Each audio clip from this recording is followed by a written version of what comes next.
Assalamualaikum warahmatullahi wabarakatuh, sahabat dan kawan-kawan saya yang luar biasa.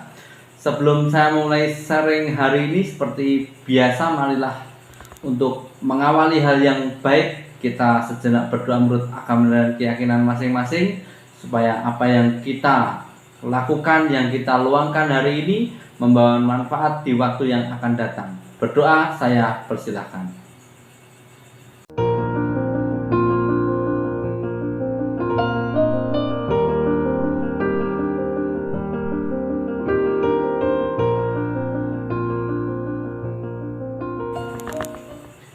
Hari ini saya akan membawakan materi yang cukup ringan teman-teman semuanya. Oke, yang pertama adalah channelware. Apa sih channelware? Jadi channelware adalah semua peralatan pecah belah yang terbuat dari bahan porselen atau keramik seperti itu. Ya, kalau di rumah mungkin cangkir, piring, dan sebagainya. Berikut adalah contoh channelware yang pertama, yaitu dinner plate. Apa sih dinner plate? Dinner plate adalah peralatan yang biasa digunakan untuk menyajikan hidangan main course atau hidangan utama pada restoran atau mungkin pada waktu dalam sebuah tatanan hidangan makanan seperti itu. Nah, di sini saya juga akan membahas ya contoh-contoh atau ukuran-ukuran dinner plate. Yang pertama, nomor 1 ini adalah ukuran dinner plate dengan panjang 24 cm, lebar 12 cm, dan ini bentuknya adalah square atau persegi panjang. Maka dinner plate yang ini kita sebut dengan square plate seperti itu. Di sampingnya atau nomor 2 itu ukurannya adalah 22 x 22 cm. Karena di sini bentuknya adalah kombinasi dari square persegi dan round, maka disebutnya adalah square round plate. Jadi dia tidak square tapi juga tidak round, bisa dilihat bentuknya seperti itu. Dan berikutnya adalah ukuran 22 x 22 cm juga, yaitu yang nomor 3, tapi dia square, hanya saja di tepinya tidak persegi gitu ya, atau tidak siku lah kayak gitu. Tapi ini dia agak halus begitu untuk sudut-sudutnya. Dan terakhir adalah dinner plate dengan diameter 22 cm, yang nomor 4. Jadi karena dia diameter, artinya piring ini bentuknya adalah bulat atau lingkaran begitu. Demikian dinner plate, dan kita lanjutkan. Berikutnya adalah dessert plate. Dessert plate adalah piring atau plate yang biasa digunakan untuk penyajian hidangan appetizer ataupun dessert. Jadi bukan cuma dessert saja, tapi biasanya untuk hidangan appetizer pun itu juga menggunakan dessert plate, meskipun namanya adalah dessert plate, karena memang tidak ada channelware yang bernama appetizer plate. Maka plate ini berfungsi ganda, bisa untuk digunakan sebagai penyaji makanan dessert dan juga bisa digunakan sebagai penyaji makanan appetizer. Dessert plate sendiri yang standar ukurannya adalah 18 cm. Selanjutnya berikutnya adalah bread and butter plate. Jadi bread and butter plate seperti gambar di samping, itu diameter luar adalah 15 cm dan diameter dalam itu adalah 12 cm. Jadi maksudnya kalau BNB plate ini dia mempunyai diameter yang luar atau lingkaran luar dan lingkaran di dalam seperti itu. Jadi ada diameter, ada dua diameter, yaitu 15 cm dan 12 cm begitu. Cuman biasa disebutnya adalah diameter, kalau di ukuran itu adalah 15 cm. Saya lanjutkan, berikutnya adalah sub cup. Jadi channelware yang ini adalah berpasangan, yaitu sub cup and saucer. Sub cup biasanya dipergunakan untuk penyajian makanan sup atau hidangan berkuah. Khusus sub cup ini kadang fungsinya dimodifikasi juga untuk menyajikan hidangan dessert yang bentuknya adalah es.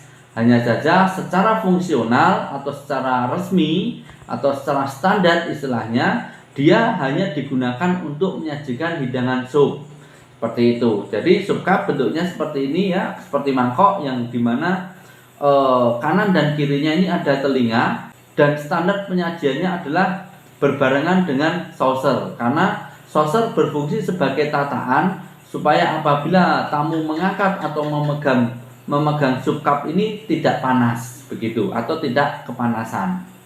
Oke, selanjutnya adalah rice bowl. Nah, di sini adalah rice bowl, namanya rice bowl pasti biasa digunakan untuk penyajian nasi di restoran-restoran Chinese. Jadi bentuknya seperti ini, ada yang besar, ada yang kecil. Jadi standarnya ini digunakan untuk penyajian nasi dengan ukuran besar dan penyajian nasi dengan ukuran kecil. Kalau biasa mungkin beli soto ya, beli soto itu ada soto ukuran besar, misalnya harganya 10.000, dan soto ukuran kecil misalkan harganya 3.000 atau 4.000 seperti itu. Jadi hal seperti itu yang membedakan. Nah, untuk rice bowl sendiri saya menyebutnya ini sering digunakan di restoran Chinese karena memang di restoran-restoran Chinese atau restoran yang menyajikan makanan-makanan Chinese biasanya juga mereka menggunakan rice bowl seperti ini.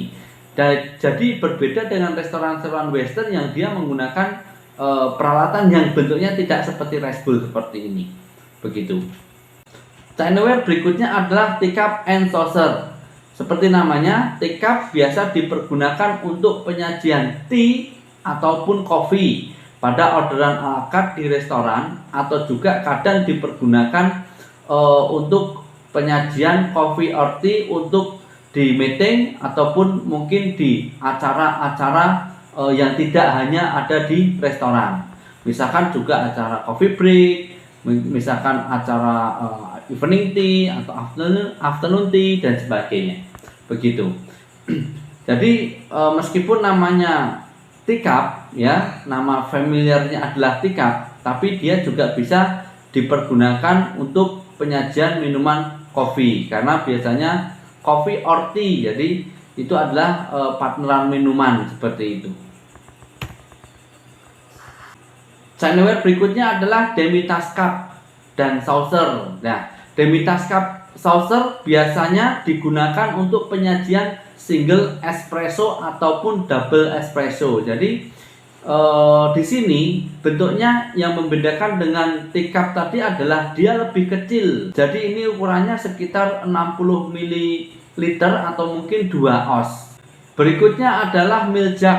Jadi milk jug ini biasa digunakan untuk penyajian krim ataupun susu cair, madu ataupun kondimen cair untuk minuman. Jadi bisa saja kayak maple syrup misalnya, atau mungkin tambahan sirup koko pandan, sirup stroberi, dan apapun yang sifatnya itu adalah kondimen untuk pelengkap minuman yang bentuknya cair, maka biasanya dia akan disajikan dalam milk jug. Tapi secara fungsi dalam sebuah sistem, milk jug ini memang hanya dipergunakan untuk penyajian susu panas pendamping kopi atau mungkin pendamping cappuccino ketika ketika tamu meminta tambahan susu dan sebagainya, seperti itu. Chinaware yang berikutnya adalah tea or coffee pot. Tea or coffee pot biasa digunakan untuk penyajian kopi atau tea. Jadi untuk kopi atau teh yang dia sebelum dituangkan di teacup, nah ini biasanya dia menggunakan tea or coffee pot sehingga biar bertujuan untuk menjaga tingkat kepanasan kopi atau teh itu sendiri supaya terjaga kepanasannya. Kalau dituang di teacup itu biasanya kan menjadikan kopi dan teh tersebut menjadi cepat dingin atau tidak panas gitu. Berikutnya adalah salt and pepper shaker, teman-teman. Tempat yang digunakan untuk menyajikan lada dan garam tambahan yang disediakan di dalam restoran. Jadi maksudnya ketika mungkin tamu pesan sop buntut atau soto ayam dan kemudian dia kurang pedas atau mungkin kurang asin, maka tamu akan meminta tambahan lada dan garam. Seperti itu. Nah, ketika meminta itu tidak berarti kita menyajikan lada dan garam tersebut dalam mangkok ataupun dalam sendok, tapi sudah ada tempat sendiri yaitu salt and pepper shaker.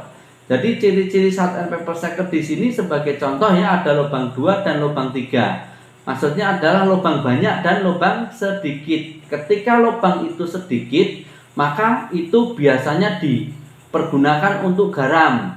Dan ketika lubangnya itu banyak, maka itu dipergunakan untuk lada. Kenapa kok seperti itu? Jadi kalau misalkan garam misalnya, dia diberikan lubang yang banyak, maka dia akan keluar dalam jumlah banyak, maka bisa menjadi atau mengakibatkan keasinan. Tapi kalau untuk lada yang diberikan lubang banyak, maka ketika masuknya pun atau keluarnya lada dari tempatnya itu kebanyakan, maka tidak akan terlalu berpengaruh karena lada mungkin tidak akan se ekstrim garam. Kalau garam keasinan itu pasti jadinya tidak enak. Tapi kalau lada kebanyakan ya paling agak-agak pedas sedikit seperti itu. Tapi secara biasanya tamu memang menginginkan penambahan lada itu dalam jumlah yang banyak karena mungkin kurang pedas atau kurang mantap seperti itu. Dan berikutnya adalah sauce boot. Sauce boot adalah peralatan yang biasa digunakan untuk penyajian saus pada hidangan steak ataupun grill. Jadi semua kondimen saus, misalnya mushroom saus, barbecue saus, terus gravy saus, dan apapun saus-saus pendamping steak itu biasanya disajikan terpisah dengan menggunakan sauce boot seperti ini. Berikutnya adalah tea or coffee mug. Jadi tea or coffee mug ini biasa digunakan untuk penyajian coffee or tea pada saat breakfast di restoran dengan tujuan supaya tidak terlalu sering refill. Jadi selain teacup, juga beberapa hotel itu menggunakan mug untuk presentasi coffee breakfastnya. Karena coffee breakfast dan coffee ala carte itu kan berbeda, sehingga kalau coffee breakfast disediakan banyak sekalian dengan tujuan tidak terlalu sering refill, dan pun tamu juga tidak akan terlalu sering minta karena memang kopinya kan banyak. Mungkin ini sekitar 250 sampai 300 ml untuk kapasitinya. Lalu saya lanjutkan dengan sauce dish ya. Gambar di kiri yang atas itu adalah sauce dish yang biasa digunakan untuk penyajian saus tomat, saus sambal ataupun kecap manis. Jadi single sauce dish ini hanya dipergunakan untuk menyajikan saus satu jenis. Misalkan tomat ya tomat saja, kalau saus sambal ya sambal saja, kalau kecap manis ya kecap manis saja. Itu tidak boleh dicampur-campur. Kemudian di bawahnya adalah double sauce dish. Double sauce dish biasa digunakan untuk penyajian saus tomat dan saus pedas secara bersamaan. Jadi kadang tamu minta tambahan saus yang tomat dan saus yang chili sekalian begitu ya. Untuk mengefisienkan tempat supaya tidak terlalu banyak tempat, maka adalah yang namanya double sauce dish, sehingga waiter dan waitress cukup mempresentasikan kondimen tersebut secara bersamaan satu kali begitu. Oke teman-teman semuanya, demikianlah macam-macam canware yang saya sharing hari ini. Semoga bermanfaat dan bisa menjadikan kita semuanya lebih tahu. Akhir kata dari saya, wassalamualaikum warahmatullahi wabarakatuh. Jangan lupa saya ingatkan pada teman-teman semuanya untuk subscribe channel saya, karena subscribe itu gratis.